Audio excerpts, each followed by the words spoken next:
అందరికీ నమస్కారం అండి. Welcome back to our channel Samaha creations. ఇక ఈరోజు వీడియో ఏంటి అంటే, ఇంట్లో ఒక బాధ్యత లేని భర్త వల్ల కుటుంబంలో జరిగేది ఇదే. అసలు భార్య అంటే దారి తెలిసి సారథ్యం తెలియని ఒక స్త్రీ. అదే భర్త అంటే సారథ్యం తెలిసి దారి తెలియని ఒక పురుషుడు. అందుకే నారాయణుడు జీవిత గమ్యాన్ని చేరుకోవడానికి స్త్రీ పురుషులు ఇద్దరిని కలిపి భార్యాభర్తలుగా ముడిపెట్టి ప్రయాణింపచేస్తాడు. ఇక ఇక్కడ వచ్చిన చిక్కు ఏంటంటే, ఎవరి విధి ఏమిటి అని తెలియక కొట్టుకు చేస్తూ ఉంటారు. అసలు కొన్ని కుటుంబాల్లో అయితే భర్త దారి చూపుతూ ఉంటే భార్య ఏమో సారథ్యం చేస్తూ ఉంటుంది. ఇక ఇక్కడ సారథ్యానికి శక్తి సరిపోక జీవిత రథచక్రం సడలిపోతూ ఉంటుంది. ఎక్కువసార్లు నిలదొక్కున్నా ఎంతో కష్టంగానే ముందుకు సాగుతూ ఉంటుంది. ఇంకా మరికొన్ని కుటుంబాల్లో పురుషుడే రెండూ విధుల బాధ్యతలను నిర్వహించాల్సి వస్తుంది.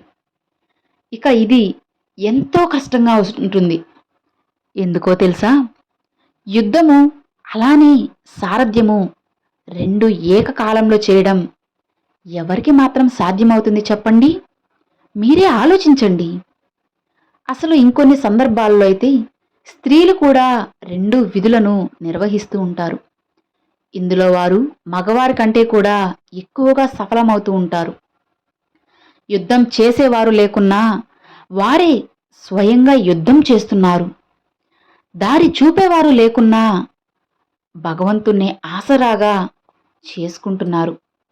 ఈ ప్రపంచంలో మగవాడి తోడు లేకుండా కుటుంబాలను నెట్టుకొస్తున్న స్త్రీ యోధులు ఎందరో మరెందరో. ఇక ఇదంతా కేవలం తమ యొక్క పిల్లల కోసమే. మగవారు విడిచిపెట్టినంత తేలికగా ఒక ఆడది తన సంతానాన్ని అలానే తన కుటుంబాన్ని వదులుకోలేదు. బాధ్యతలను నిర్వహించకుండా అసలు ఉండలేదు. భర్త దించేసుకుంటున్న భారాలను కూడా తన శక్తికి మించినదైనా సరే తను మోయకుండా ఊరుకోదు.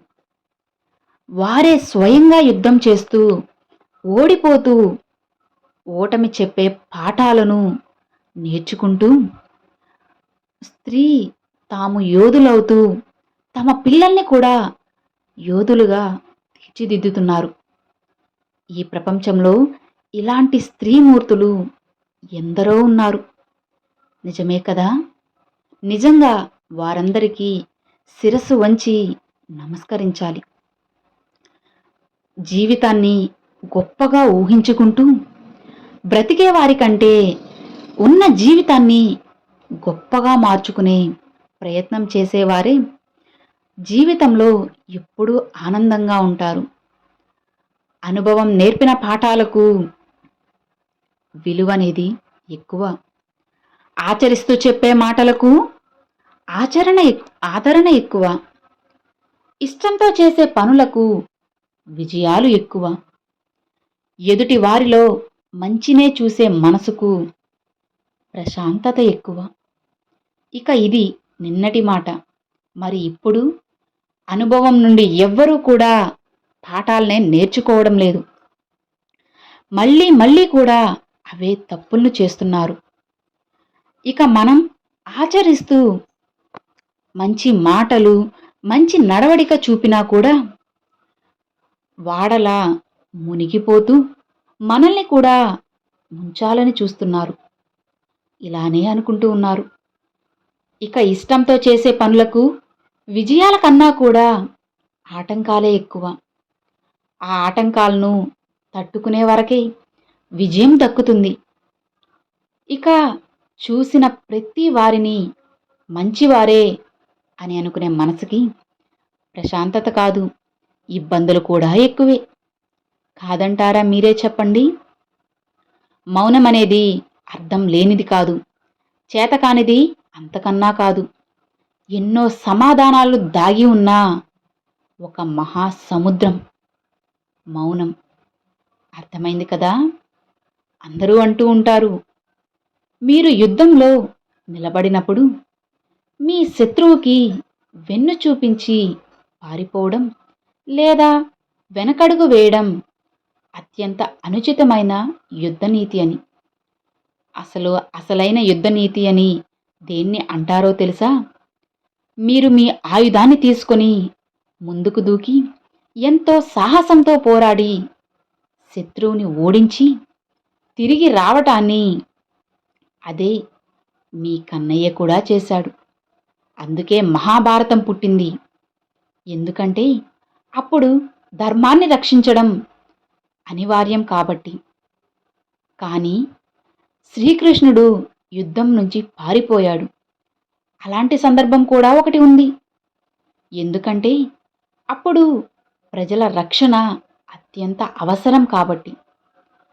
శ్రీకృష్ణుడు తల మీద ప్రజలు పిరికివాడు అని నిందలు కూడా వేశారు.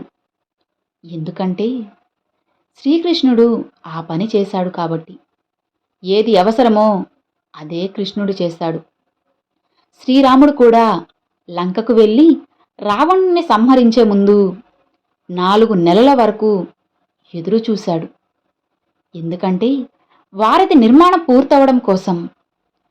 ఇక దాని తర్వాతే వెళ్ళి రావణుణ్ణి తను ఓడించాడు. నిజమే కదా?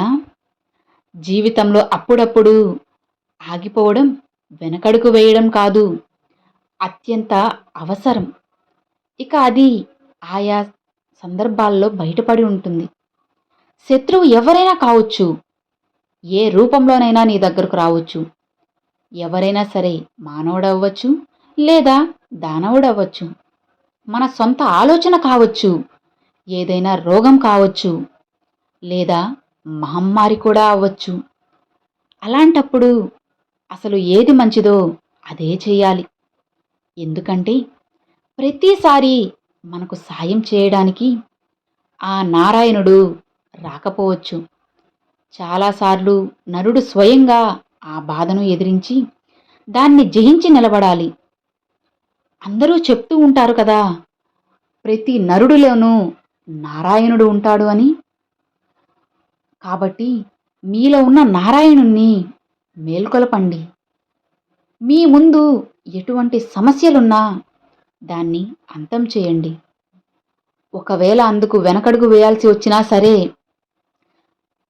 మీరు ధైర్యంగా ఉండాలి. అర్థమైంది కదా నేను ఏం చెప్పాలి అనుకుంటున్నానో? Thanks for watching friends.